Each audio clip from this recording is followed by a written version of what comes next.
കർത്താവിന്റെ ദിവസമായി നാം വാഴ്ത്തപ്പെടണം. ഈ നല്ല സമയത്ത് ഓർത്ത ദൈവത്തെ സ്തുതിക്കുകയും വാഴ്ത്തുകയും ചെയ്യുന്നു. വ്യത്യസ്തങ്ങളിൽ വിചാരിച്ചുകൊണ്ടായിരുന്നു ദൈവവചനം കേൾക്കുന്ന എല്ലാ പ്രിയപ്പെട്ടവർ കർത്താവായ യേശുവിന്റെ വലിയ നാമത്തിൽ എന്റെ സ്നേഹവന്ദനം. അല്പസമയത്ത് ദൈവന ചിന്തയ്ക്കായി ദൈവവചന ഭാഗം വായിക്കുന്നു. 2 കൊരിന്ത്യർക്കെതിരെ ലേഖനം 6-ാം അധ്യായം അതിന്റെ 14, 15, 16 വാക്യങ്ങൾ.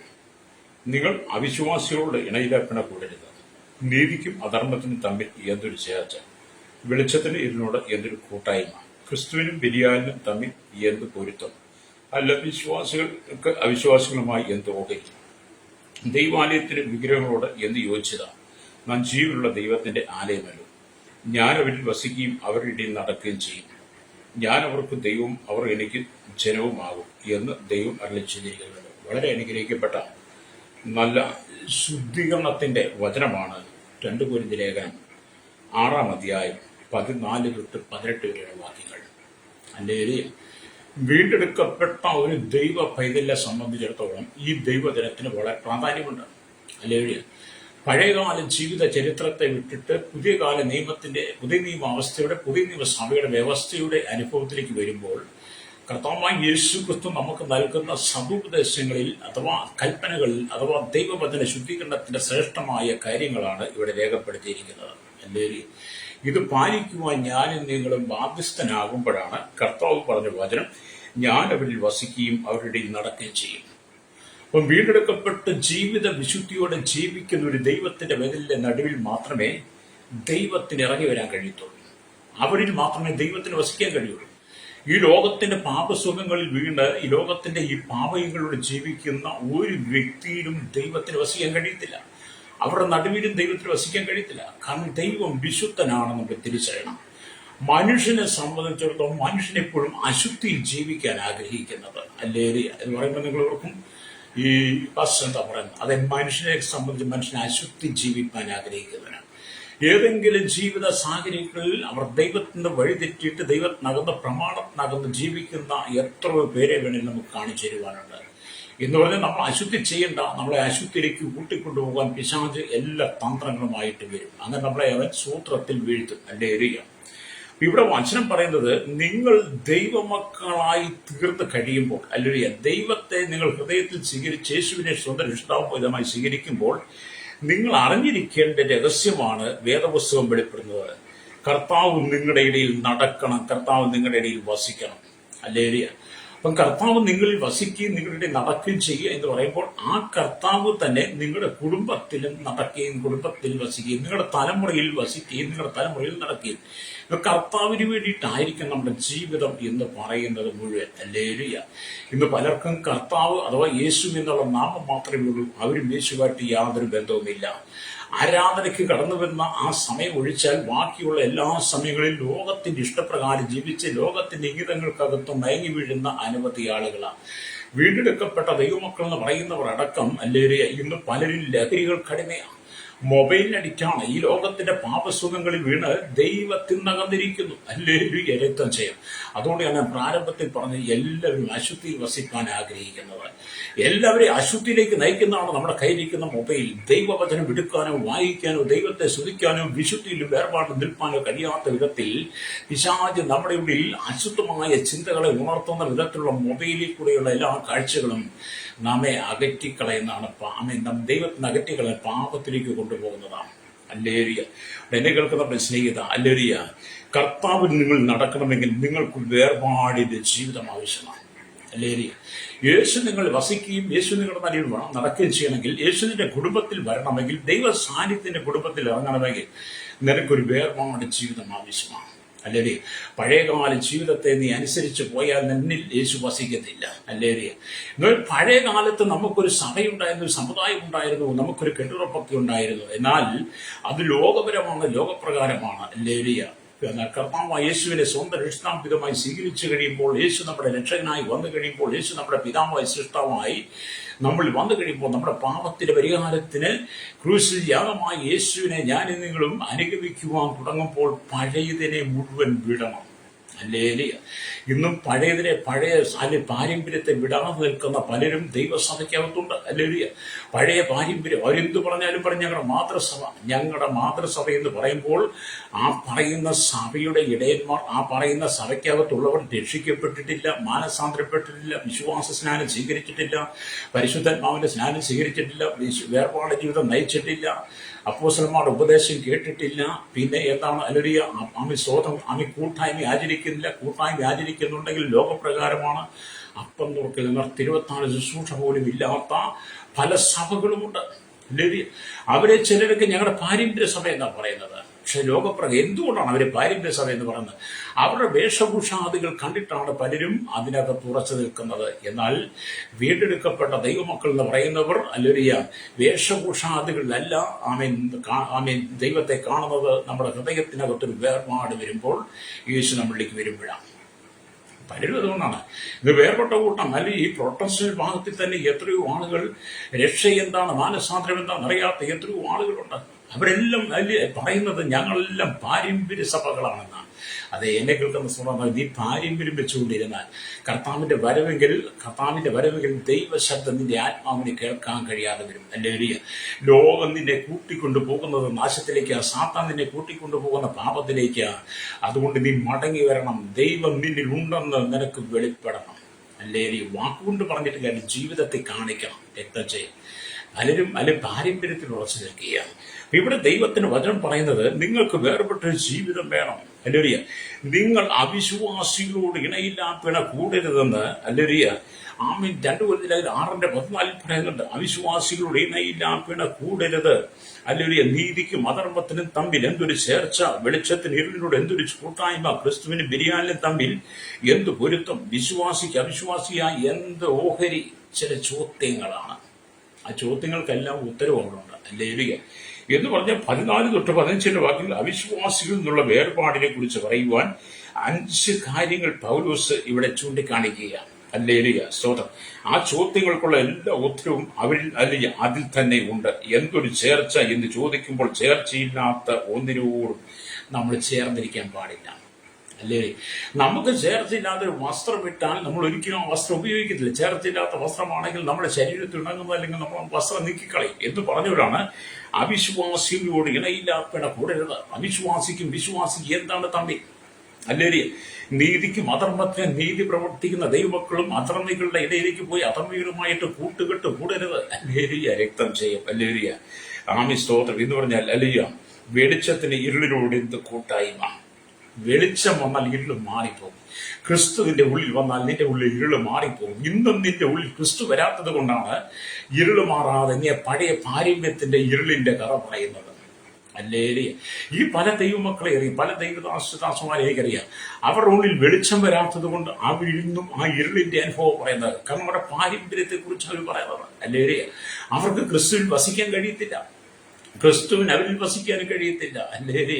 അവരിന്ന് ഇരുട്ടില്ല. അതുകൊണ്ടാണ് വെളിച്ചത്തിന് ഇരുട്ടിനോട് എന്ത് കൂട്ടായ്മ, ക്രിസ്തുവിനും ബെലിയാലും തമ്മിൽ എന്ത് പൊരുത്തം. ക്രിസ്തുവിനും ബെലിയാലും തമ്മിൽ എന്ത് പൊരുത്തം. ക്രിസ്തുവും ബെലിയാലുമായിട്ട് യാതൊരു ബന്ധവുമില്ല. കാരണം സാത്താനും ദൈവമായിട്ട് യാതൊരു ബന്ധവുമില്ല. അല്ലേലൂയ. സ്തോത്രം. ആമേ സ്തോത്രം. എന്നിട്ട് അവർ അവിശ്വാസിക്ക് അല്ലേയ ആമേലും അവിശ്വാസിയുമായിട്ട് വിശ്വാസി ഒരിക്കലും അല്ലേയ യോജിക്കാൻ പാടില്ല. വചനം പറയുന്നത് വിശ്വാസിക്ക് അവിശ്വാസിയോട് എന്ത് ഓഹരിയെന്ന. ദൈവാലയത്തിന് വിഗ്രഹങ്ങളോട് എന്ത് യോജിച്ചത? ദൈവാലയത്തിന് അല്ലെങ്കിൽ ദേവാലയത്തിന് ആമേൻ അല്ലെങ്കിൽ വിഗ്രഹം പറ്റും. ദേവാലയത്തിന് വിഗ്രഹം പറ്റും, പക്ഷെ ദൈവത്തിന്റെ ആലയത്തിന് വിഗ്രഹം പറ്റത്തില്ല. ദേവാലയം എന്ന് പറഞ്ഞു വരുന്നത് മനുഷ്യൻ ഒന്നിച്ചു കൂടി വരുന്ന ദേവന്റെ ആലയത്തെ ദേവാലയം എന്ന് പറയും. അല്ലേലൂയ. എന്നാൽ ദൈവാലയം എന്ന് പറയുന്നത് ദൈവം തെരഞ്ഞെടുക്കപ്പെട്ട യേശുവിന്റെ രക്തത്താൽ ശുദ്ധീകരിക്കപ്പെട്ട ദൈവത്തിന്റെ മക്കളുടെ ശരീരമാകുന്ന മന്ദിരത്തെ ദൈവത്തിന്റെ ആലയം എന്ന് പറയും. അല്ലേലൂയ. അത് 1 കൊരിന്ത്യർ 3:14 പറയുന്നത് നിങ്ങൾ ദൈവത്തിന്റെ മന്ദിരമെന്നും ദൈവത്തിന്റെ ആത്മാവ് നിങ്ങൾ വസിക്കുന്നുവെന്ന് നിങ്ങൾ അറിയുന്നില്ലയോ. അപ്പം ദൈവത്താൽ തെരഞ്ഞെടുക്കപ്പെട്ട വീണ്ടെടുക്കപ്പെട്ട ദൈവത്തിന്റെ മക്കളാണ് ദൈവത്തിന്റെ വിശുദ്ധ മന്ദിരം എന്ന് പറയുന്നത്. അതുകൊണ്ട് ദൈവത്തിന്റെ ആലയത്തിന് ദൈവത്തിന്റെ മന്ദിരമാകുന്ന നമ്മൾക്ക് എന്താണ് വിഗ്രഹങ്ങളുടെ യോജിച്ചത? അല്ലേലൂയ. സ്തോത്രം. അല്ലേലൂയ. നാം ജീവനുള്ള ദൈവത്തിന്റെ ആലയമാണ്. നമ്മള് ജീവനുള്ള ദൈവത്തിന്റെ ആലയമാണ്. നാം ജീവനില്ലാത്ത ഒരു കാലഘട്ടം ഉണ്ടായിരുന്നു. ജീവനില്ലാത്ത ദൈവത്തിന് പ്രയോജനപ്പെടുത്താൻ കഴിയാത്ത ലോകത്തിന്റെ ദേവാലയം പോലെ നമ്മൾ ആയിരുന്ന ഒരു കാലഘട്ടമുണ്ട്. എന്നാൽ അതിൽ നിന്നാണ് ദൈവം നമ്മെ വിളിച്ച് വേർതിരിച്ച് ജീവനുള്ള ദൈവത്തിന്റെ ആലയമാക്കി നമ്മെ തീർത്തിട്ട് കർത്താവ് പറയാണ്, നിന്റെ ശരീരമാകുന്ന മന്ദിരത്തിൽ, നിന്റെ കൂടാരമാകുന്ന മന്ദിരത്തിൽ, നീ ആകുന്ന ദൈവമന്ദിരത്തിൽ എനിക്ക് നിന്നിൽ വസിക്കണം, നിന്നിൽ നടക്കുകയും ചെയ്യണം. ഈശ്വരോടല്ലേലിയ. പലരും പാരമ്പര്യം മുറുകെ പിടിക്കുക. നീ പാരമ്പര്യപ്പെട്ട് മടങ്ങി വരുന്നില്ലെങ്കിൽ നിത്യമായ രാജ്യത്ത്, സ്വർഗരാജ്യത്ത് നിനക്ക് ചെല്ലാൻ പറ്റത്തില്ല. അല്ലേലിയ, സ്തോത്രം. ഇവിടെ വചനം പറയുന്നത് അല്ലേലിയ, സ്തോത്രം, അല്ലേലിയ, ഭഗവാനെ പരിച്ച് വാങ്ങി അവിശ്വാസികളിൽ നിന്നുള്ള വേർപാടിനെ കുറിച്ച് പൗലോസ് പറയുന്ന 5 ചോദ്യങ്ങളായി പൗലോസ് അവതരിപ്പിക്കുക. ആ ചോദ്യങ്ങൾക്കുള്ള ഉത്തരം അതിൽ തന്നെയുണ്ട്. എന്തൊരു ചേർച്ച എന്ന് ചോദിക്കുമ്പോൾ ചേർച്ചയില്ലാത്ത എന്ന ഉത്തരം അതിൽ തന്നെ അടങ്ങിയിരിക്കുന്നു. ചേർച്ചയില്ലാത്തതിനെ എല്ലാം നമ്മൾ നീക്കി കളയണം, അല്ലേ? 15-ാം വാക്യത്തിൽ ക്രിസ്തുവിനും ബലിയാലും തമ്മിൽ എന്ത് പൊരുത്തം എന്ന് പൗലോസ് ചോദിക്കുക. ബലിയാൽ എന്ന വാക്കിന്റെ അർത്ഥം നിഷ്പ്രയോജനാവസ്ഥ എന്നാണ്, അല്ലേ? അപ്പൊ നിഷ്പ്രയോജനാവസ്ഥയിലുള്ള നിഷ്പ്രയോജനമായ നമുക്ക് കൊള്ളാത്ത പ്രയോജനമില്ലാത്തതിന്റെ ഒന്നിനോട് ചേർന്ന് നമ്മൾ വസിക്കാൻ പാടില്ല. നിഷ്പ്രയോജനമായി പ്രയോജനമില്ലാത്തതിന്റെ കൂടെ അല്ല നടക്കേണ്ടത്, പ്രയോജനമുള്ളതിനോടൊപ്പം നടക്കണം. അല്ലേലൂയ, സ്തോത്രം. എന്ന് പറഞ്ഞാൽ അത് ദുഷ്ടന്റെ പര്യായമാണ്. സ്തോത്രം എന്ന് പറഞ്ഞാൽ നിഷ്പ്രയോജനാവസ്ഥ, പ്രയോജനമില്ലാത്തതാണ് ദുഷ്ടനെ കൊണ്ട് യാതൊരു പ്രയോജനവും നമുക്കില്ലെന്നേ. അതുകൊണ്ട് പ്രയോജനമുള്ള, നിനക്ക് ഉപകാരപ്പെടുന്ന, നിനക്ക് സമാധാനം നൽകുന്ന, നിനക്ക് സന്തോഷം തരുന്ന, നിനക്ക് നല്ല വാസലൊരുക്കി തരുന്ന ദൈവത്തോട് ചേർന്ന്, ദൈവമക്കളോട് ചേർന്ന്, ദൈവാലയത്തോട് ചേർന്ന്, കൂട്ടായ്മയോട് ചേർന്ന് നിനക്ക് നടക്കുവാൻ കഴിയണം. അല്ലേലൂയ, സ്തോത്രം. ഇവിടെ പറയും ദുഷ്ടന്റെ പേര്. അതുകൊണ്ട് ബലിയാൽ എന്നാൽ സാത്താന്റെ മറ്റൊരു പേരാണ്. ബലിയാൽ എന്നത് സാത്താന്റെ, പിശാചിന്റെ മറ്റൊരു പേരാണ്. അല്ലേലൂയ. അപ്പം നിങ്ങൾ ദുഷ്ടന്റെ ആലോചനയിലും ദുഷ്ടന്റെ നടപ്പിലും പാപികളുടെ വഴിയിലും എന്ന് പറയുമ്പോൾ ബലിയാലിനെ പോലെയുള്ള സാത്താന്യ ശക്തികളുടെ കയ്യിൽ നിങ്ങൾ ചെന്ന് ചാടരുത്, നിങ്ങൾ ചെന്ന് അകപ്പെടരുത്. അവർ നിങ്ങൾക്കുമായിട്ട് ഒരിക്കലും യോജിച്ചു പോകാൻ കഴിയില്ല. കാൽവറിയിൽ നിനക്ക് വേണ്ടി തകർക്കപ്പെട്ട ഒരു ശരീരമുണ്ട്, നിനക്ക് വേണ്ടി ഒഴുകപ്പെട്ട രക്തമുണ്ട്, നിനക്ക് വേണ്ടി ജീവൻ കൊടുത്ത യേശുവുണ്ട്. അതുകൊണ്ട് നീ വീണ്ടെടുക്കപ്പെട്ട ദൈവത്തിന്റെ മക്കളാണെങ്കിൽ പ്രയോജനമില്ലാത്ത എന്ന് പറഞ്ഞാൽ ദുഷ്ടനോട് ചേർന്ന്, ബലിയാനോട് ചേർന്ന്, സാത്താനോട് ചേർന്ന് നടക്കരുതാണ്. ഈശ്വരോട് അല്ലേലൂയ. മാനസാന്തരപ്പെട്ട് മടങ്ങി വരണം. അല്ലേലൂയ. ഇവിടെ ക്രിസ്തുവിനും സാത്താനും തമ്മിൽ ബന്ധമില്ലാത്തതുപോലെ ക്രിസ്ത്യാനിക്ക് അവരോട്, അല്ലെ, സാത്താനോട് യാതൊരു ബന്ധവും പുലർത്താൻ പാടില്ല. അല്ലേ? ക്രിസ്തുവിന് സാത്താനും യാതൊരു ബന്ധവുമില്ലെന്നേ. കാൽവരി ക്രൂശിൽ സാത്താന്റെ തലയെ യേശു തകർത്തു, അല്ലേ? അവൻ തകർന്നവനാണ്, തരിപ്പണായവനാണ്, ചതയപ്പെട്ടവനാണ്, പരാജയപ്പെട്ടവനാണ്, അവൻ പാപിയാണ്. അല്ലേലിയ. അതുകൊണ്ട് സാത്താനും ദൈവമായിട്ട് ക്രിസ്തുവായിട്ട് യാതൊരു ബന്ധമില്ല. അതുപോലെ തന്നെ ദൈവമക്കൾക്ക് സാത്താന്യ ആരാധനയുമായിട്ട്, സാത്താന്റെ തന്ത്രങ്ങളുമായിട്ട്, സാത്താന്യ ഇംഗിതങ്ങളോട്, സാത്താന്റെ പ്രലോഭനങ്ങളോട് യാതൊരു ബന്ധവും പുലർത്താൻ കഴിയത്തില്ല. കർത്താവ് യേശു ക്രിസ്തുവിനെ വിട്ട് ദൈവത്തെ ഒഴിച്ച് നിങ്ങൾ എന്തെല്ലാം ചെയ്യുന്നു, ദൈവത്തെ ഒഴിച്ച് നിങ്ങൾ ആരെയെല്ലാം സേവിക്കുന്നു, അതെല്ലാം സാത്താനോട് ചേർന്നാണ്. ഈശ്വരോട് അല്ലേലൂയ. അപ്പൊ സാത്താനോട് ചേർന്ന്, അല്ലേലൂയ. നിങ്ങൾ നിങ്ങളുടെ ജീവിതത്തിൽ ഏറ്റവും പ്രാധാന്യം കൊടുക്കേണ്ടത് നിങ്ങളെ വീണ്ടെടുത്ത യേശുക്രിസ്തുവിനാണ്. അല്ലേലൂയ. നിങ്ങൾ പ്രാധാന്യം കൊടുക്കും. യേശുക്രിസ്തുവിനെ കൂടാതെ എന്തിന് പ്രാധാന്യം കൊടുക്കുന്നു? അത് സാത്താനാണ്. അല്ലേലൂയ.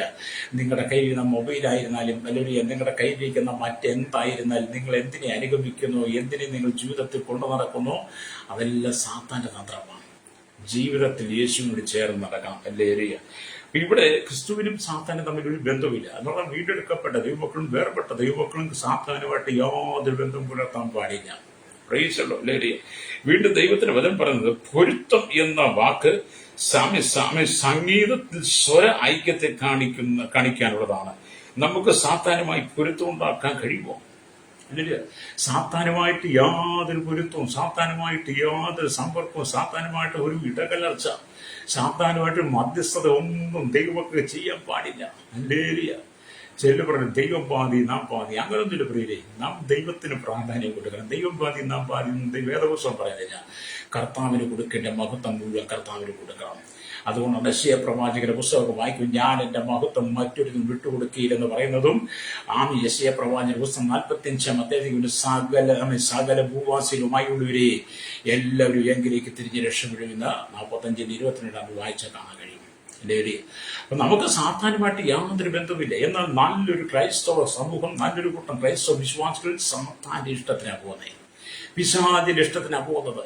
ഈ പറഞ്ഞ ദൈവവചനം 2 കൊരിന്ത്യർ ലേഖനം 6-ാം അധ്യായം 14-18 വാക്യങ്ങൾ വായിച്ചാൽ വേർപെട്ട ജനത്തെ നമ്മൾ തിരിച്ചറിയണം. എന്നാൽ അതിന് വിപരീതമായി നടക്കുന്നവരെല്ലാം ബലിയാലിനോട് ചേർന്ന് സാത്താനോട് ചേർന്ന് നടക്കുന്നത് ദൈവത്തിന് വിരോധമായി. അല്ലേരിയ. അപ്പൊ നമുക്ക് അവനുവേണ്ടി യാതൊരു പൊരുത്തം ഉണ്ടാക്കാൻ പറ്റത്തില്ല. അല്ലേരിയ. ദൈവത്തെ കൂടാതെ നിന്റെ ജീവിതത്തിൽ എന്തിനെ നീ ഉയർത്തുന്നു? അല്ലേരിയ. അതെല്ലാം പൈശാചികമാണ്. ഈ കാണുന്ന മുഴു ലോകത്തിന് സൃഷ്ടിച്ചത് സൃഷ്ടാവായി ദൈവമാണ്. സൃഷ്ടാവായി ദൈവത്തെ നിന്റെ ഹൃദയത്തിൽ ഒഴിച്ച് സൃഷ്ടികൾക്ക് നീ സ്ഥാനം കൊടുക്കുമ്പോൾ, സൃഷ്ടികളെ നീ കൊണ്ടു നടക്കുമ്പോൾ, സൃഷ്ടികൾക്ക് നീ ബഹുമതി കൊടുക്കുമ്പോൾ, സൃഷ്ടികളെ നീ ബഹുമാനിക്കുമ്പോൾ അതെല്ലാം സാത്താന്യമായി മാറും. സൃഷ്ടാവായി ദൈവമാണ് ആരാധനയ്ക്ക് യോഗ്യൻ. അതുകൊണ്ടാണ് നമ്മുടെ സൃഷ്ടാവ് ഞാൻ എന്റെ മഹത്വം മറ്റൊരുത്തിനും വിട്ടുകൊടുക്കുകയില്ല. പല ക്രൈസ്തവ വിശ്വാസികളെ വീണ്ടെടുക്കപ്പെട്ട ദൈവമക്കളെ നോക്കിയാലും അവരിന്നും അലിയ വേർപാടും ജീവിതം നയിക്കാതെ, വീണ്ടെടുക്കപ്പെട്ടവന്റെ ജീവിതാനുഭവത്തിൽ നിൽക്കാതെ, ദൈവത്തിന്റെ മന്ദിരമാണെന്ന തിരിച്ചറിവില്ലാതെ, ദൈവത്തിന്റെ ആലയമാണെന്ന ബോധ്യമില്ലാതെ ഈ ലോകത്തിന്റെ സുഖലോലുഭവങ്ങളിൽ വീണ് കിടക്കുന്നത് നമുക്ക് കാണാൻ കഴിയും. എന്നെ കേൾക്കുന്ന മാതാപിതാവ്, ഇതൊക്കെ പറയുന്നത് മടങ്ങി വരാൻ വേണ്ടിയിട്ടാണ്. ദൈവം നിനക്ക് തന്ന രക്ഷയെ നീ നഷ്ടപ്പെടുത്തി കളയാതെ, ദൈവം നിനക്ക് തന്നിരിക്കുന്ന സന്തോഷത്തെ, സമാധാനത്തെ കെടുത്തിക്കളഞ്ഞ് നീ പണ്ടത്തെ പോലെ ആയിത്തീർന്ന് നിത്യ നരകത്തിലേക്ക് പോകാതിരിക്കാൻ വേണ്ടി കർത്താവ് നിനക്ക് നിത്യജീവനെ തന്നതിനെ നീ അന്ത്യത്തോളം കാത്തു സൂക്ഷിക്കണം. അല്ലേറിയ. മരണം കൊണ്ട് അവസാനിക്കുന്ന നല്ല ജീവിതം, മരണത്തിനപ്പുറം ഒരു ജീവിതമുണ്ടെന്ന് ഞാൻ എപ്പോഴും പറയുന്ന പോലെ നിന്റെ മരണം കൊണ്ട് എല്ലാം ഇവിടെ തീരുന്നില്ല. നിനക്ക് മരണത്തിനപ്പുറം ഒരു ജീവിതമാണ്. അല്ലേരിയ. അത് വേണം നീ നോക്കിക്കാണാൻ. അല്ലേരിയ. സ്തോത്രം. അല്ലേരിയ. ഇവിടെ നമ്മൾ സാത്താനുമായിട്ട് യാതൊരു പൊരുത്തമുണ്ടാക്കാൻ പറ്റില്ല. സാത്താന്റെ പ്രവൃത്തികളെ നശിപ്പിക്കാനാണ് യേശുക്രിസ്തു ഭൂമിയിലേക്ക് വന്നത്. അല്ലേരിയ. അതുകൊണ്ട് സാത്താനുമായി നമുക്കൊരു പങ്കുമില്ല, ഒരു ഉപരിയുമില്ല. സാത്താന്റെ സകല പ്രവർത്തികളെ നശിപ്പിക്കാൻ വേണ്ടിയിട്ടാണ് യേശുക്രിസ്തു സ്വർഗമാക്കുമ്പോഴേ വെടിഞ്ഞി താമണ ഭൂമിയിലേക്ക് വന്നത്. സകല മനുഷ്യരും പാപത്തിൽ ശാപത്തിൽ വീണ് ദൈവവുമായി യാതൊരു ബന്ധവുമില്ലാതെ, ദൈവത്തിന്റെ അരികിലേക്ക് വരാതെ, ദൈവവചനവുമായി ബന്ധമില്ലാതെ ഇരുളിനോട് ചേർന്ന് കിടന്നപ്പോൾ സകല മനുഷ്യരും പാപത്തിന് തീരുമായി നിത്യ നരകത്തിലേക്ക് യാത്ര ചെയ്തുകൊണ്ടിരുന്നപ്പോഴാണ് പിതാവായി ദൈവം തന്റെ പുത്രനായിരിക്കുന്ന യേശുക്രിസ്തുവിനെ ഭൂമിയിലേക്ക് അയച്ചത്. അപ്പൊ യേശുക്രിസ്തു ഭൂമിയിലേക്ക് വന്നത് സാത്താനെ തകർക്കാൻ, അവന്റെ തലയെ തകർക്കാനാ. അവനെയും തകർത്തന്റെ തലയും തകർത്ത് സാത്താന്റെ ബന്ധനത്തിൽ അകന്നു കിടക്കുന്ന, സാത്താന്റെ കയ്യിൽ അകപ്പെട്ട് കിടക്കുന്ന ജനത്തെ വിടുവിച്ച് ദൈവരാജ്യത്തോട് ചേർത്ത് പണിയാനാണ് യേശു നമ്മുടെ ഭൂമിയിലേക്ക് വന്നത്. അല്ലേരിയ. അവിടെ സാധാരണമായിട്ട് നമുക്ക് യാതൊരു ബന്ധവും പുലർത്താൻ കഴിയത്തില്ല. യേശുവിന്റെ തലയെ തകർത്തവ അത് നീ തിരിച്ചറിയണം. അല്ലേ? സാത്താന്റെ തലയെ തകർത്തൊന്നും അവൻ ജീവനില്ലാത്തവനാണെന്ന് എന്ത് നിനക്ക് ബോധം വരുമ്പോഴേ അന്ന് നീ പാരമ്പര്യം വിടുകയുള്ളൂ. അല്ലേരിയ. അല്ലെങ്കിൽ നീ തകർന്നവന്റെ, പരാജയപ്പെട്ടവന്റെ പാരമ്പര്യം പറഞ്ഞ്, സാത്താന്റെ പാരമ്പര്യം പറഞ്ഞ് നീ നടക്കും. അല്ലേരിയ. സ്തോത്രം.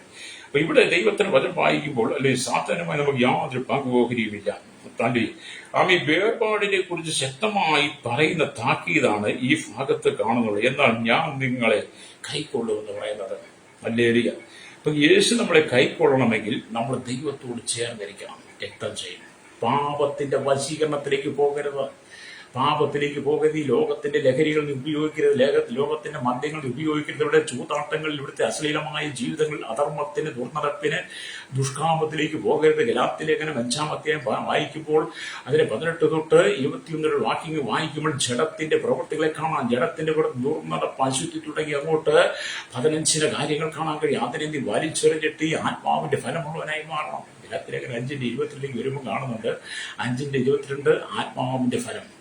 ആത്മാവിന്റെ ഫലമുള്ളവനായി ആത്മാവിൽ നിന്ന് ജീവിക്കണം. വേർപാട് ജീവിതം നയിക്കണം. ക്രിസ്തുവിനോട് ചേർന്ന് നയിക്കണം. അല്ലേരിയ. ഈ ലോകത്തിന്റെ പാപികളോടൊപ്പം, പാപസുഖങ്ങളോടൊപ്പം ചേർന്നല്ല നീ വസിക്കേണ്ടത്. അല്ലേരിയ. ഇന്നത്തെ കാലഘട്ടത്തിലും പല ദൈവമക്കളും സിനിമ കാണും. സീരിയൽ കാണും, റിയാലിറ്റി ഷോ കാണും, കോമഡികൾ കാണും, സിനിമാശാലകളിൽ പോകും. ഹല്ലേലൂയ. എന്നെ കേൾക്കുന്ന പ്രിയരെ, വേർപെട്ട ദൈവമക്കൾക്ക് കാണാൻ പറ്റിയ നല്ല സിനിമ. വേർപാട് പാലിച്ചവൻ, വേർപാട് വിശുദ്ധി നിൽക്കുന്നത് കർത്താവായ യേശുവിനെ വേർതിരിക്കപ്പെട്ട ദൈവത്തിന്റെ വചന സിനിമ ശാലയിൽ പോകാൻ കഴിയുകയില്ല. അവന് ടിവിയുടെ മുമ്പിൽ നിന്ന്, സീരിയലിന്റെ മുമ്പിൽ ഇരുന്ന് അവൻ ടിവിയുടെ മുമ്പിൽ സീരിയലോ കോമ്പറ്റീഷനോ അവൻ സിനിമകളോ മറ്റ് റിയാലിറ്റി ഷോകളോ ഒന്നും കാണാൻ അനുവാദമില്ല, നിയമമില്ല. പക്ഷേ എല്ലാവരും ഈ പെട്ടിയുടെ മുമ്പിലാ, ഈ കൂത്തുകെട്ടിയുടെ മുമ്പിൽ ഇരുന്ന് പാപത്തിൽ വസിക്കുകയാണ്. ഹല്ലേലൂയ. നിനക്ക് തന്നിരിക്കുന്ന സമയം നീ ദൈവത്തോട് ചെയ്യാതിരിക്കണം. പൊട്ടച്ചൊല്ലും കളിവാക്കും ചീത്തത്തരും പറഞ്ഞതിന്റെ സമയത്തെ നീ മെനക്കെടുത്തരുത്. നിനക്ക് കിട്ടിയ സമയം നീ യേശുവിനെ കുറിച്ച് പറയണം, രക്തം ചെയ്യാം. ഹല്ലേലൂയ. അതുകൊണ്ട് നിന്റെ സമയം വിലപ്പെട്ടതാകട്ടോ, നിന്റെ സമയം വിലപ്പെട്ടതാണ്. എന്തുകൊണ്ടാണ് സഹോദര, എന്തുകൊണ്ടാണ് സഹോദരി നിന്റെ കുടുംബത്തിന്റെ കഷ്ടം മാറാത്തത്? എന്തുകൊണ്ടാണ് ജീവിതത്തിൽ മാറ്റം വരാത്തത്? എന്തുകൊണ്ടാണ് നിനക്കൊരു അനുഗ്രഹം ഉണ്ടാകാത്തത്? എന്തുകൊണ്ടാണ് നിനക്ക് സമാധാനം ഉണ്ടാകാത്തത്? എന്തുകൊണ്ടാണ് നിന്റെ കുടുംബത്തിന്റെ പ്രശ്നം മാറിപ്പോകാത്തത്? എന്തുകൊണ്ടാണ് എന്നും കടക്കണിയിൽ കൂടി നീ തന്നെ കടന്നു പോകുന്ന മാരകമായ രോഗങ്ങൾ? എന്തെല്ലാം ചെയ്തിട്ടും നിനക്ക് യാതൊരു പ്രയോജനമില്ലാത്തതിന്റെ കാരണം എന്താണ്? നീ ദൈവത്തിൽ നിന്ന് അകന്നുപോയി. അല്ലെങ്കിൽ സാത്താനുമായി നീ പൊരുത്തമുണ്ടാക്കുന്നു, സാത്താനുമായി നീ ബന്ധമുണ്ടാക്കുന്നു, സാത്താനുമായി നീ ഓഹരി കൂടുമ്പോൾ നിന്റെ ജീവിതം പരാജയപ്പെടുന്നു. അതുകൊണ്ട് ഇന്ന് പകൽ എന്നെ കേൾക്കുന്ന മാതാവി, പിതാവി, നീ പൂർണ്ണമായിട്ട് മടങ്ങി വന്ന് വേർപെട്ട ജീവിതം നയിക്കണം. നീ ദൈവത്തിന്റെ ആലയമാണ്, സാത്താന്റെ ആലയമല്ല. ദൈവത്തിന്റെ ആലയമായി നീ വരുമ്പോഴാണ് ദൈവം നിന്നിൽ വസിക്കുന്നത്, ദൈവം നിന്നിൽ നടക്കുന്നത്. നീ ദൈവത്തിന്റെ മന്ദിരമായി പൂർണ്ണമായിട്ട് ഇതിനെ ഏൽപ്പിച്ചു കൊടുക്കണം, രക്തം ചെയ്യണം. ഹല്ലേലൂയ. അപ്പൊ നമ്മുടെ ജീവിതത്തിൽ കർത്താവിന് വേണ്ടി നമ്മുടെ സമയത്തെയും ജീവിതത്തെയും നമ്മുടെ ശരീരത്തെയും നമ്മുടെ മനസ്സിനെ ഹൃദയത്തെയും ഒക്കെ വേർതിരിക്കണം, രക്തം ചെയ്യാം. ഹല്ലേലൂയ. ഇവിടെ ദൈവത്തിന്റെ വചനം അതാണ് പറയുന്നത്. സോദരൻ, ദൈവം നമുക്ക് വലിയ വാഗ്ദാനങ്ങളാണ് തന്നിരിക്കുന്നത്, വലിയ വാഗ്ദാനങ്ങൾ. ഹല്ലേലൂയ. ഇവിടെ ദൈവത്തിന്റെ വചനം വായിക്കുന്നുണ്ട്, ഞാൻ അവരിൽ വസിക്കുകയും അവരുടെ നടക്കുകയും ചെയ്യും, ഞാൻ അവർക്ക് ദൈവവും അവരെനിക്ക് ജനവുമാകും എന്ന് ദൈവം അരുളി ചെയ്തു. അപ്പൊ നമ്മള് വിശുദ്ധമായി ജീവിച്ചെങ്കിൽ മാത്രമേ ദൈവം നമ്മൾ വസിക്കത്തുള്ളൂ, ഇനി നടക്കത്തുള്ളൂ. അങ്ങനെയെങ്കിൽ മാത്രമേ ദൈവം യേശു നമുക്ക് ദൈവമായിട്ടും നമ്മൾ അവന് ജനമായിട്ട് ഇരിക്കുകയുള്ളൂ. അല്ലേ? അടുത്ത വാക്യം പറയുന്നത് 2 Corinthians 6:17, അതുകൊണ്ട് അവരുടെ ഈ നടുവിൽ നിന്ന് പുറപ്പെട്ട് വേർപെട്ടിരിപ്പിനെന്ന് കർത്താവ് അരുളി ചെയ്യുന്നു. എന്താ? ലോകത്തിൽ നിന്ന്, ലോകപാപത്തിൽ നിന്ന്, പാപജീവിതം, ലോകത്തിന്റെ ഇഷ്ടം നടത്തുന്ന മദ്യപാനികളുടെ കയ്യിൽ നിന്ന്, വെറുക്കൂത്തുകാരുടെ, ഇവിടുത്തെ അധർമ്മികളുടെ കയ്യിൽ നിന്ന്, ഇവിടുത്തെ രാഷ്ട്രീയക്കാരുടെ കയ്യിൽ, മത മേലാളന്മാരുടെ കയ്യിൽ, തീവ്രവാദത്തിൽ, ഭീകരവാദ വർഗീയതയിൽ നിന്ന്, എല്ലാ അശുദ്ധ ദുഷ്കാമ ജീവിതത്തിൽ നിന്ന് വേർപെടണമെന്ന് ഞാൻ വചനം പറയുന്നത്. അതുകൊണ്ട് അവരുടെ നടിയിൽ നിന്ന് പുറപ്പെട്ട് വേർപെട്ടിരിക്കണം. നമുക്കിഷ്ടമല്ലാത്തതിൽ അരികിലേക്ക് പോകാൻ പാടില്ല, നമുക്ക് ചേരാത്തതിന് നമ്മൾ ചേർത്തെടുക്കാനും പാടില്ല. അതുകൊണ്ട് അങ്ങനെയുള്ളവരുടെ നടിയിൽ നിന്ന് വേർപെടണം. ഹല്ലേലൂയ. സ്തോത്രം. ഹല്ലേലൂയ. ദൈവം പറയുന്നത്, ഹല്ലേലൂയ, അശുദ്ധമായത് ഒന്നും തൊടരുത്. അശുദ്ധമായത് ഒന്നും തുടരുത്. ഒന്നാമത് കല്ലുകുപ്പിയെ തുടരുതെന്ന്, മയക്കുമരുന്ന് തുടരുന്ന, പാൻ മസാലകളെ തുടരുന്ന, തുളസിപ്പാക്കിനെ തീണ്ടരുതെന്ന്. ഹല്ലേലൂയ. ആമേൻ. അശുദ്ധമായതെന്ന് പറഞ്ഞാൽ ദൈവത്തിന് ഇഷ്ടമില്ലാത്ത ഒന്നിനും നീ തുടരുത്. നിന്റെ കൈ വിശുദ്ധമായിരിക്കണം. ഹല്ലേലൂയ. നിന്റെ കൈകളും വിരലുകളും വിശുദ്ധമായിരിക്കും. നിന്റെ കൈകൾ കൊണ്ട് 10 വിരലുകളടങ്ങിയ നിന്റെ കൈകൾ കൊണ്ട് നീ ദൈവത്തെ പാടി ആരാധിക്കണം. നിന്റെ കൈ കൊണ്ട് അശുദ്ധമായതിനെ തുടരുത്. അശുദ്ധമായതെന്ന് പറയുമ്പോൾ ഒരുപാട് അശുദ്ധമായതുണ്ട്. ദൈവത്തിന് ഇഷ്ടമില്ലാത്ത എന്തിനെ നമ്മൾ തൊടുന്നോ അത് അശുദ്ധമാണ്. അല്ലെങ്കിൽ ദൈവത്തിന് ഇഷ്ടമില്ലാത്ത എന്തിനെയെല്ലാം നമ്മൾ തൊട്ടോ, എന്തിനെയെല്ലാം നമ്മൾ തൊടാൻ ആഗ്രഹിക്കുന്നു, അതെല്ലാം പാപമാണ്. അതുകൊണ്ടാണ് വചനം പറയുന്നത്, നീ അശുദ്ധമായതൊന്നും തൊടരുത്, എന്നാൽ ഞാൻ നിങ്ങളെ കൈക്കൊണ്ട് നിങ്ങൾക്ക് പിതാവും നിങ്ങൾ എനിക്ക് പുത്രന്മാരുമായിരിക്കും. അല്ലെങ്കിൽ അശുദ്ധമായതിനെ തൊടാതിരുന്നെങ്കിൽ മാത്രമേ കർത്താവ് നമ്മളെ കൈക്കൊള്ളത്തുള്ളൂ. അല്ലെങ്കിൽ കർത്താവ് നമ്മളെ കൈക്കൊള്ളും, നമ്മൾ കർത്താവിന് പുത്രന്മാരും, അവൻ നമുക്ക് ദൈവമായിരിക്കത്തുള്ളൂ. അടനക്കൾക്ക് മാതാപിതാ, ഈ ലോകത്തിന്റെ അശുദ്ധമാതിലേക്ക് നീ തൊടരുത്. അല്ലെങ്കിൽ നിന്റെ കൈ അതിലേക്ക് നീട്ടരുത്, പാപത്തിലേക്ക് നിന്റെ കൈ ചരിക്കരുത്. ക്രിസ്തു യേശുവിനുള്ള ജഡത്തെ അതിന്റെ രാഗമോഹങ്ങളിലൂടെ ക്രൂശിച്ചിരിക്കുന്നതാണ് ഗലാത്യലേഖനം 5:24 വായിക്കുന്നത്. ഹല്ലേലൂയ. നീ ക്രിസ്തുവേശുവിനുള്ളവനാണെങ്കിൽ, ക്രിസ്തുവേശുവിനുള്ളവനാണെങ്കിൽ, വീണ്ടെടുപ്പ് പ്രാപിച്ചിട്ടെങ്കിൽ, വേർപെട്ട കൂട്ടമാണെങ്കിൽ, വേർപാട് നീ ആചരിക്കുന്നുണ്ടെങ്കിൽ, അശുദ്ധമായതിനെ നീ ഉപേക്ഷിച്ച് വന്നവനാണെങ്കിൽ, നീ ക്രിസ്തുവിന്റെ മന്ദിരമാണെങ്കിൽ, ദൈവം വസിക്കുന്ന ആലയമാണെങ്കിൽ, ഹല്ലേലൂയ, നീ ക്രിസ്തുവിനുള്ള നീ ജഡത്തെ അതിന്റെ രാഗമോഹങ്ങളോടുകൂടെ ക്രൂശിക്കണം. സകലത്തെ ക്രൂശിക്കണമെന്നേ.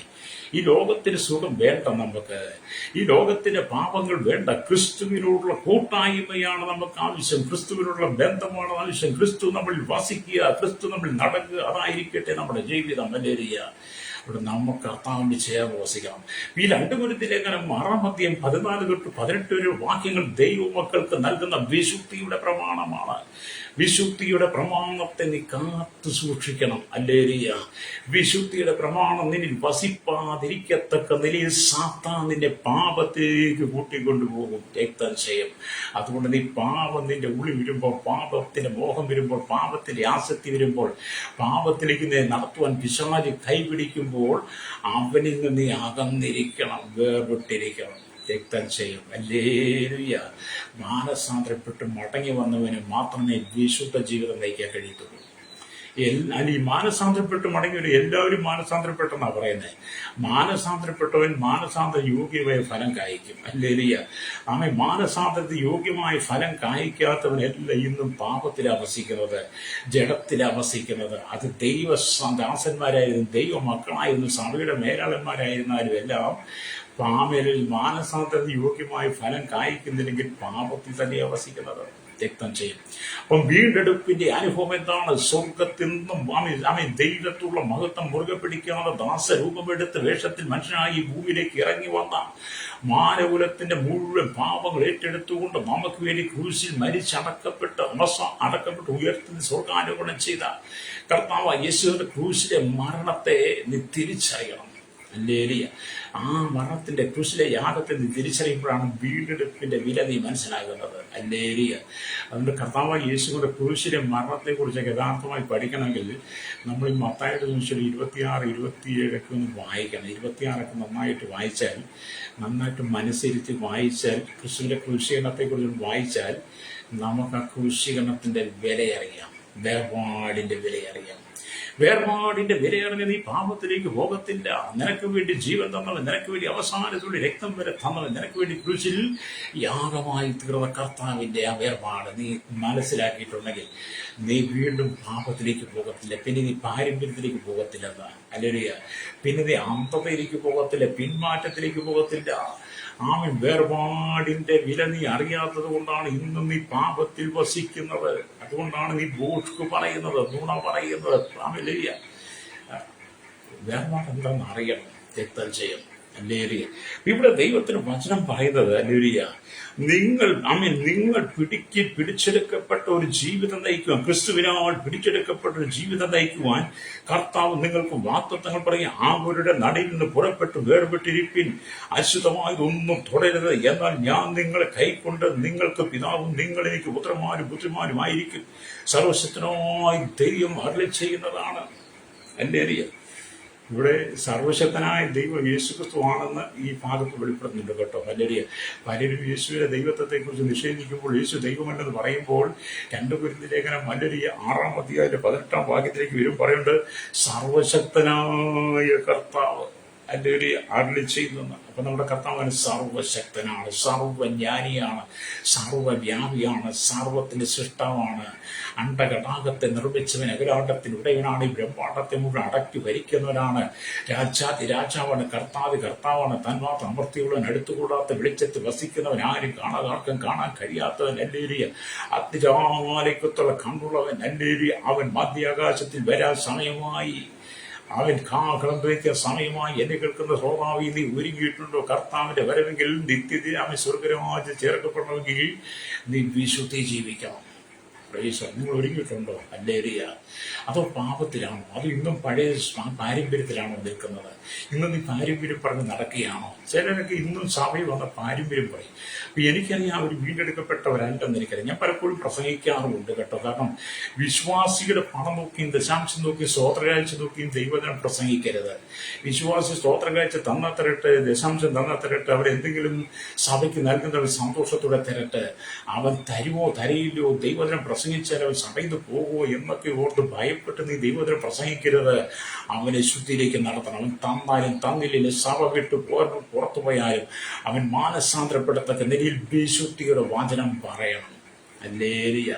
ഞാനൊരിക്കലും സഭയെ ശുശ്രൂഷിക്കാൻ ചെന്നപ്പോൾ ഞാൻ സഭയിൽ ഇങ്ങനെയൊക്കെയുള്ള കാര്യങ്ങൾ യാതൊരു മുഖം നോക്കാതെ പറയും. അപ്പോൾ അവിടുത്തെ ചെന്നുകൊണ്ട് അവിടുത്തെ പാസ്റ്റർ പറഞ്ഞു, പാസ്റ്ററെ നമ്മുടെ സഭയ്ക്കകത്ത് സംസാരിക്കുമ്പോൾ ഇച്ചിരി ഇച്ചിരി കടിഞ്ഞാണിട്ടോണം വായിക്കുന്നത് എന്ന് പറഞ്ഞാൽ സഭയിലെ പാസ്റ്റർ വേണ്ടപ്പെട്ടവരായി ഇരിക്കുന്നുണ്ട്. വിശുദ്ധിയില്ലാത്ത പാരമ്പര്യം പറയുന്ന ലോകപ്രകാരം ജീവിക്കുന്ന അവിശ്വാസികളോട് കൂട്ടായ്മയുള്ള ബലിയാലോട് ചേർന്ന് നടക്കുന്ന ഈർവിനോട് കൂടെ നടക്കുന്ന അനവധി ആളുകളെ സഭയ്ക്കകത്തുണ്ട്. അതുകൊണ്ട് പാസ്റ്റർ എന്ത് കടിഞ്ഞാണിട്ടേക്കണമെന്ന് അവരൊക്കെ ശ്രദ്ധിക്കുമെന്ന് എന്ന് പറഞ്ഞാൽ നമ്മളതിനെ വിശുദ്ധി വേർപാടൊന്നും പറയരുതെന്ന. അല്ലെങ്കിൽ അപ്പൊ നമുക്കങ്ങനെ പ്രസംഗിക്കാൻ പറ്റുമോ?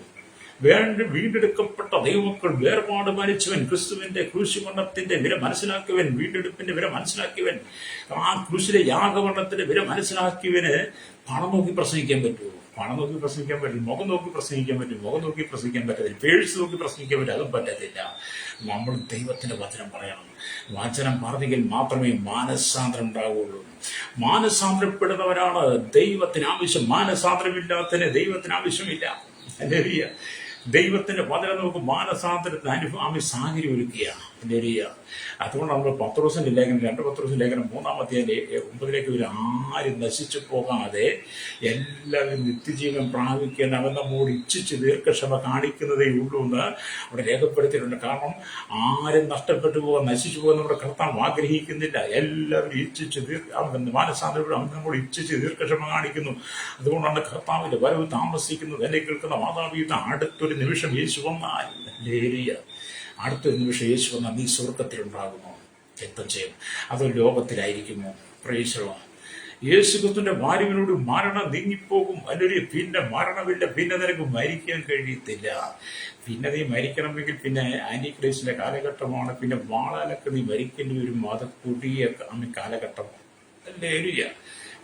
ഈ ഭൂമി രാവിക്കുമ്പോൾ വിശുദ്ധി ജീവിക്കണം. ഹല്ലേലൂയ. നിങ്ങൾ ദൈവജനങ്ങളാണെങ്കിൽ നിങ്ങൾ കർത്താവിനോട് ചേർന്ന് സമയം ചെലവഴിക്കണം. നീ വീണ്ടെടുക്കപ്പെട്ട ദൈവജനാണെങ്കിൽ, വേർപാടുണ്ടെങ്കിൽ, വിശുദ്ധി ഉണ്ടെങ്കിൽ നിന്റെ സമയം ദൈവത്തോട് ചേർന്ന് ചെലവഴിക്കണം. ഹല്ലേലൂയ. ഇന്ന് പല ഭവനങ്ങളിൽ നാം കടന്നു ചെല്ലുമ്പോൾ, പ്രാർത്ഥിക്കാൻ കടന്നു ചെല്ലുമ്പോൾ, ആ വീട്ടിലുള്ള അപ്പനും മക്കളും ഒക്കെ എല്ലാവരും വ്യത്യസ്തമായി ഓരോ സ്ഥലങ്ങളിൽ മാറിയിരുന്ന് അവർ മൊബൈൽ തോണ്ടിക്കൊണ്ടിരിക്കുക. വീട്ടിൽ കടന്നു ചെന്ന് ദൈവദാസനോടൊപ്പം ചേർന്ന് ദൈവവചനം പറയാനോ, ദൈവവചനം പഠിക്കുവാനോ, സുവിശേഷം പറയുവാനോ, ആത്മാക്കളുടെ ഭാരങ്ങൾ ഏറ്റെടുക്കുവാനോ കഴിയാതെ എല്ലാവരും തോണ്ടിക്കൊണ്ടിരിക്കുക മൊബൈൽ. അവർക്ക് യേശുവിന്റെ സമയം ചെലവഴിക്കാനില്ല. എന്നാൽ വീണ്ടെടുപ്പ് പ്രാപിച്ചവൻ യേശുക്രിസ്തുവിനൊപ്പം ചേർന്ന് സമയം ചെലവഴിക്കണം. 24 മണിക്കൂറും നിനക്ക് ലഭിക്കുന്ന ജോലി സമയം, ആ ജോലിയുടെ സമയം ഒഴിച്ചാൽ, ഹല്ലേലൂയ, നിനക്ക് കിട്ടുന്ന സമയങ്ങളൊക്കെ നീ ദൈവത്തോട് ചേർന്നിരിക്കണം. നീ വീട്ടിൽ വന്നു കഴിഞ്ഞാൽ നിന്റെ മാതാപിതാക്കൾ, നിന്റെ കുഞ്ഞുങ്ങൾ, ഭാര്യ, ഭർത്താവ്, അവരോടൊപ്പം ചേർന്നിരുന്ന് എന്ത് ചെയ്യണം? ദൈവത്തിനൊരു സമയം ചെലവഴിക്കണം. അല്ലെങ്കിൽ അതിനൊന്നും ഇന്നത്തെ കാലം സമയമില്ല. ദൈവത്തിന്റെ സമയം ചെലവഴിക്കാൻ സമയമില്ല. എന്ന് പറഞ്ഞാൽ ആദാം ഔവയെ തന്റെ സാദൃശ്യത്തിലും അല്ലെങ്കിൽ തന്റെ രൂപത്തിലും അല്ലെങ്കിൽ ആദാം ഔവയെ സൃഷ്ടിച്ചത്. ആദാമിനെ ഔവയെ ദൈവം അല്ലെങ്കിൽ തന്റെ സ്വരൂപത്തെ സാദൃശ്യച്ചത്. ആദാമിനെ സൃഷ്ടിക്കുമ്പോൾ തന്നെ ആദാമിൽ ഔവയുണ്ടായിരുന്നു. അതും ആദാമിന് ഗാഠതയത്തിന് വേണ്ടി ആദാമിൽ നിന്ന് ഔവയെ വേർതിരിച്ചു. അല്ലെങ്കിൽ ദൈവം സൃഷ്ടിച്ചപ്പോൾ ആദാമിൽ ഔവയിലും ദൈവത്തിന്റെ രൂപസാദൃശ്യം ഉണ്ടായിരുന്നു. അവരുടെ സാദൃശ്യ രൂപത്തിലുമാണ് സൃഷ്ടിച്ചത്. ഹല്ലേലൂയ. എന്നാൽ ആദാമിൽ നിന്ന് ഔവ അകന്ന് പാപം ചെയ്തപ്പോൾ, ഔവ മുഖാന്തരം ആദാം പാപം ചെയ്ത് കഴിഞ്ഞപ്പോൾ രണ്ടുപേരിൽ നിന്നും ദൈവത്തിന്റെ സ്വരൂപ സാദൃശ്യം നഷ്ടപ്പെട്ടു പോയി. ഹല്ലേലൂയ. അപ്പം ആദാം ഔവയിൽ നിന്ന് അകന്നിരുന്നത് പോലെ നീ ദൈവത്തിന് അകന്നിരിക്കുന്നത്. ആദാം ഔവയിൽ നിന്ന് അകന്നിരുന്നതാണ് അവൾ സാത്താനാൽ വഞ്ചിക്കപ്പെട്ടത് എന്ന് പറഞ്ഞ് എന്നെ കേൾക്കുന്ന ദൈവത്തിന്റെ ജനമേ, നീ ദൈവത്തിന് അകന്നിരിക്കുന്നത്. ദൈവത്തിന് അകന്നിരുന്നാൽ ആ ഔവ വഞ്ചിക്കപ്പെട്ടതുപോലെ നീയും വഞ്ചിക്കപ്പെടും. നീ വഞ്ചിക്കപ്പെട്ടു കഴിഞ്ഞാൽ നീ നിന്റെ ഭർത്താവിനെ പ്രലോഭനത്തിൽ വീഴ്ത്തും, നിന്റെ മക്കളെ പ്രലോഭനത്തിൽ വീഴ്ത്തും, ആദമിനെ വീഴ്ത്തിയതുപോലെ. അതുകൊണ്ട് നമ്മൾ ദൈവത്തോട് ചേർന്നിരിക്കണം. ഹല്ലേലൂയ. അതുകൊണ്ട് ദൈവം നമ്മെ ഈ ഭൂമിയിലാക്കി വെളിച്ചത്തിന്റെ മക്കളാക്കി മാറ്റിക്കഴിഞ്ഞപ്പോൾ നമ്മൾ ഇരുളിന്റെ കയ്യിൽ നിന്ന് വിടിവിക്കപ്പെട്ടവരാണ്. ഹല്ലേലൂയ. അപ്പൊ ഇരുളിൽ നമ്മൾ ദൈവം വെളിച്ചത്തിന് ഇരുളും തമ്മിൽ കൂട്ടായ്മയെന്നാണ്. നമ്മൾ പണ്ട് ഇരുളായിരുന്നു. ഹല്ലേലൂയ. ഞാൻ പാരമ്പര്യം പറയുന്നതല്ല, ഇരുളിലാണ് കിടക്കുന്നത്. വെളിച്ചത്തിലേക്ക് വരാത്തതുകൊണ്ടാണ് പാരമ്പര്യം പറയുന്നത്. അല്ലേലിയ. എന്നാൽ ഈ വെളിച്ചത്തിലേക്ക് വന്നവൻ അല്ലേലിയ ഇരുളിൽ വസിക്കുന്നത് കൊണ്ടാണ്, ഇരുളിനെ അടക്കി ഭരിക്കുന്ന ഇരുൾ മൂടി കിടക്കുന്നവനാണ് ഇന്നും അല്ലേലിയ വലിയ ആ പഴിതിനകത്ത് തന്നെ നിൽക്കുന്നത്. അതുകൊണ്ട് വെളിച്ചത്തിന് ഇരുളിനോട് കൂട്ടായ്മയില്ല. നീ ദൈവത്തോട് ചേർന്ന് തോട്ടത്തിൽ ഏത് തോട്ടത്തിൽ ദൈവം നടക്കുന്ന ശബ്ദം അവർ കേട്ടു. എത്ര മധുരമായ ശബ്ദമായിരിക്കും അല്ലേലിയ.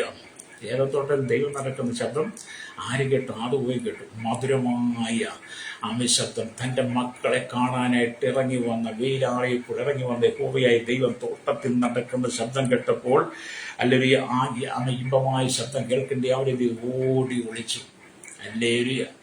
അത് ഇന്നും പാപം ചെയ്തിട്ട് പലരും ഓടി കളിക്കുക, സഭയ്ക്കകത്ത് പലരും ഓടിക്കളിക്കുക, സഭയ്ക്കകത്ത് പലരും ഓടിക്കളിക്കുക, ദൈവവചനവുമായി ഭവനത്തിൽ പ്രാർത്ഥിക്കുന്നതിനും ഭവനത്തിലുള്ള പലരും ഓടിക്കളിക്കുക. ഈ ഞായറാഴ്ച സാക്ഷിയൊക്കെ പറയാനിട്ട് ചില ആൾക്കാരെ കൊണ്ടിരുന്നിട്ട് ചുട്ട കോഴിയെ പറപ്പിക്കുന്ന നുണ പറയുന്നത് കേട്ടിട്ടില്ലേ? അല്ലെങ്കിൽ എന്ന് പറഞ്ഞാൽ കഴിഞ്ഞ ആഴ്ച അവരുടെ പാരമ്പര്യത്തിന് അനുസരിച്ച് പെരുന്നാളിന് പോയി മറ്റുള്ള കാര്യങ്ങൾക്കൊക്കെ പോയിട്ട് പിന്നത്തെ ഞായറാഴ്ച വരും. ഞായറാഴ്ച വന്നിട്ട് ഈ വരാത്ത ഞായറാഴ്ചയുടെ ഈ ആഴ്ച വരാത്തിന്റെ അടുത്ത ഞായറാഴ്ച പറയണമല്ലോ. അപ്പം വരാത്ത എന്ത് ചെയ്യും? എഴുന്നേറ്റൊന്നും ഭയങ്കര പോസ്റ്റ് പറയുമെന്ന്. ഞാനെന്നാളും വീട്ടിൽ ചെന്നൊരു സൗകര്യം പറഞ്ഞു, നിങ്ങൾ സഭയിൽ കടന്നു വരാത്തതിന്, ആരാധനയിൽ കടന്നു വരാത്തതിന് എൻ്റെ കാരണം പറയുമ്പോൾ സത്യമായിരിക്കണം.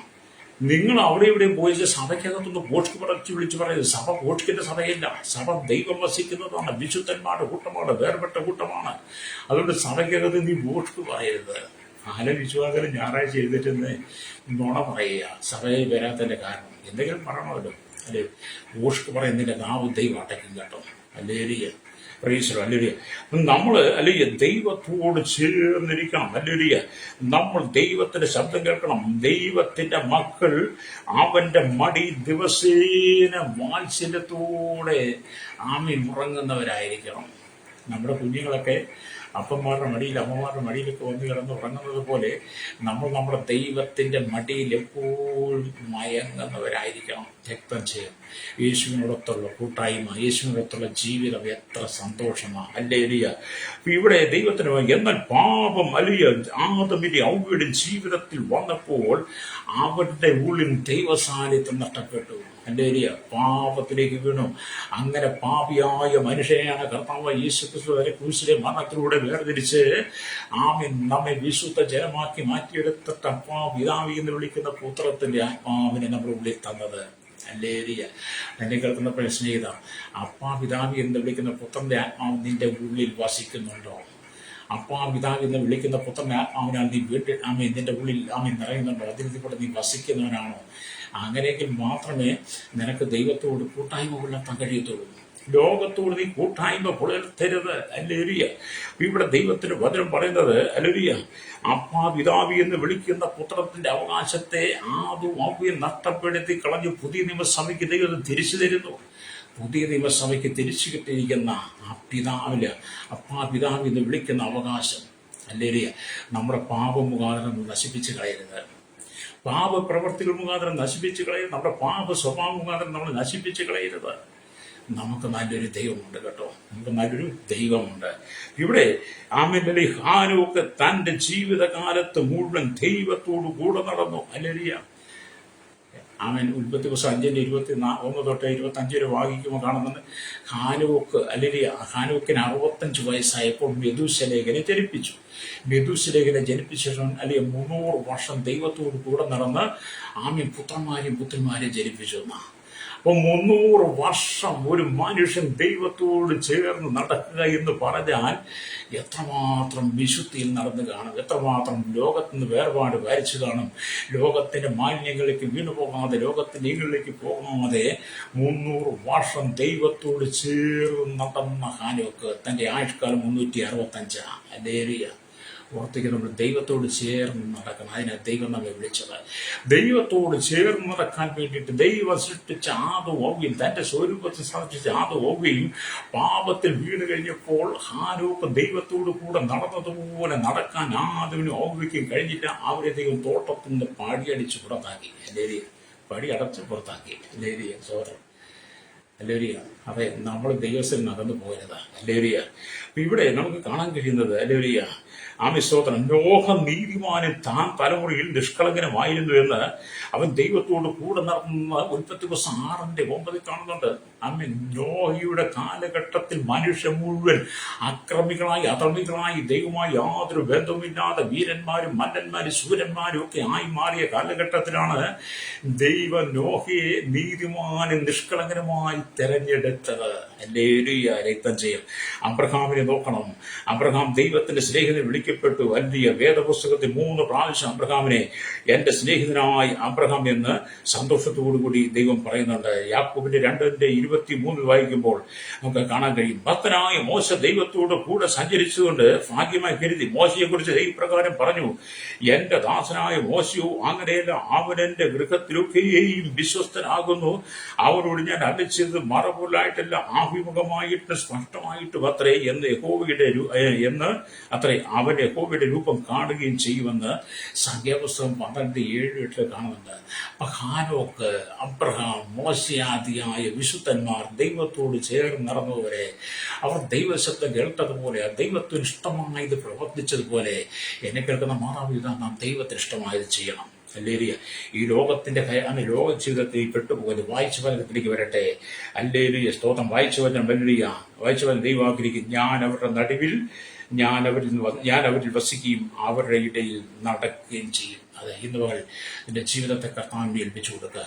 ഈ ലോകത്തിന്റെ പാപസുഖം വിട്ട് മടങ്ങുക. കർത്താവിന്റെ ഹൃദയത്തെ പൂർണ്ണമായി സമർപ്പിച്ചു കൊടുക്കാൻ കഴിയുന്നെങ്കിൽ ഇന്ന് പകൽ എന്നോടൊപ്പം പറയാമോ, കർത്താവ് എനിക്ക് ഈ ലോകം വേണ്ട, എനിക്ക് പാപം വേണ്ട, എനിക്ക് ഇവിടുത്തെ ജീവിതം വേണ്ട, എനിക്ക് അങ്ങയുടെ വിശുദ്ധ മന്ദിരമായി അങ്ങനിൽ വസിക്കണം, അങ്ങനിൽ നടക്കണം, എന്റെ കുടുംബത്തിനെ ആഗ്രഹിക്കുന്നതിന് വേണ്ടി അങ്ങയ്ക്ക് വേണ്ടി പൂർണ്ണമായി ഏൽപ്പിച്ചേരെന്ന് പറഞ്ഞ് എന്നോടൊപ്പം പ്രാർത്ഥിച്ചാട്ടെ. പരിശുദ്ധ ഞങ്ങളുടെ നല്ല ദൈവമേ, സ്വർഗ്ഗ പിതാവേ, അനുഗ്രഹിക്കപ്പെട്ട നല്ല സമയത്ത് വാചനം കേട്ടുകൊണ്ട് കേരളത്തിലെ 3.25 കോടി ജനങ്ങളും തലമുറ എണ്ണത്തും അന്യസ്ഥാന തൊഴിലാളികൾ, കേരളത്തിലെ 150 കോടിയോളം വരുന്ന ജനം, ഇന്ത്യയിലെ 150 കോടിയോളം വരുന്ന ജനത്തിനായി അല്ലെങ്കിൽ കർത്താവ് സ്തോത്രം. ഞങ്ങളുടെ ലോകരാജ്യം 800 കോടിയോളം ജനത്തിന് ഞങ്ങൾ പ്രാർത്ഥിക്കുന്നത് പാപം വിട്ട് പാപം വിട്ട് അശുദ്ധമായ ജീവിതം വിട്ട് ഈ ജനം മടങ്ങി വന്ന് വിശുദ്ധമായി തെരഞ്ഞെടുത്ത് വീണ്ടെടുപ്പിന്റെ അനുഭവമായി ലോകത്തിന് വേർപെട്ടെങ്കിലും തലമുറയും വേർതിരിക്കണമേ. ദൈവസഭ ശുദ്ധീകരിക്കപ്പെട്ടിട്ട്, ദൈവമക്കൾ ശുദ്ധീകരിക്കുക, ദൈവദാസന്മാർ ശുദ്ധീകരിക്കപ്പെട്ടിട്ട് സകല പുഷ്പം വിട്ട് മടങ്ങി വന്ന് ക്രിസ്തുവിന്റെ ക്രൂശിലെ യാഗം വീണ്ടെടുപ്പ് വില നാം മനസ്സിലാക്കിക്കൊണ്ട് ജനക്രിസ്തുവിന്റെ ഏർപ്പാടിയാകണമേ. പ്രാർത്ഥിക്കും. ശൈശവത്തിലും ബാല്യത്തിലും കൗമാര യൗവനത്തിലും വാക്കിന്റെ ആലുപുരത്തിൽ യാചകർ ഓർഫനേജ് തടവറയിലായിരിക്കും സകല എല്ലാ ഭരണ സംവിധാനങ്ങൾ, ഭരണാധികാരികളെ, എല്ലാ ജനത്തെയും ജാതി മത വർഗവർണ്ണ വ്യത്യാസമില്ല കുഞ്ഞോട്ട് കൊട്ടാരത്തിൽ പാർക്കുന്ന എല്ലാ ജനത്തെയും ഞങ്ങൾ ദൈവരങ്ങളിൽ ഏൽപ്പിക്കുന്ന കർത്താവേ. സകല ജനങ്ങൾ മടങ്ങി വന്ന് പാപത്തിന് മടങ്ങി വന്ന് ശാപത്തിന് മടങ്ങി വന്ന് രോഗത്തിന് മടങ്ങി വന്ന് ക്രിസ്തുവിന്റെ വരവിനായി, യേശുവിന്റെ വരവിനായി ആ കാഹളനാഥം കേൾക്കുവാൻ ആത്മാവ് ഒരുക്കുന്നവരായി ലോകത്തിന് വേർപെട്ടവരെ ജനത്തിന് ഞങ്ങൾ പ്രാർത്ഥിക്കുന്നു. കർത്താവിന്റെ കേരളത്തിനായി ഇന്ത്യക്ക് വേണ്ടി പ്രാർത്ഥിക്കുന്നു. ലോകരാജ്യം ഇന്ത്യയുടെ സമാധാനത്തിന് പ്രാർത്ഥിക്കുന്നു. കഴിഞ്ഞ ദിവസമായി ഇന്ത്യയും പാകിസ്ഥാൻ കുരുങ്ങിയ യുദ്ധത്തിൽ കർത്താവിനെ ഇന്ത്യയെ കാത്തു സൂക്ഷിക്കണമേ. ഞങ്ങളുടെ ഭരണാധികാരികളെ സൂക്ഷിക്കണമേ. ഞങ്ങളുടെ സൈന്യത്തെ സൂക്ഷിക്കണമേ. അതിർത്തിയിലായിരിക്കും ജനത്തെ സൂക്ഷിക്കണമേ. ഒരു ദുഷ്ടന് ഞങ്ങളുടെ ജനത്തെ ഞങ്ങളുടെ ഭാരതത്തെ തൊടുകട്ടെ. ഭാരതത്തെ കാത്തു സൂക്ഷിക്കണം. എല്ലാ ഭരണ സംവിധാനയും കരസേന, വ്യോമസേന, നാവികസേന അധികാരികളും ഒക്കെ ദൈവം കാത്തു സൂക്ഷിക്കണമേ. അതിർത്തികളെ കർത്താവിന് വേണ്ടി അല്ലെങ്കിൽ രാജ്യത്തിന്റെ പോരാടുന്ന സൈന്യത്തെ ഓർക്കുന്നു കർത്താവേ. അവരെല്ലാം സൂക്ഷിക്കണമേ. സകലമുഖത്ത് എടുക്കണം. യേശുവിന്റെ നാമത്തിൽ തന്നെയാണ്.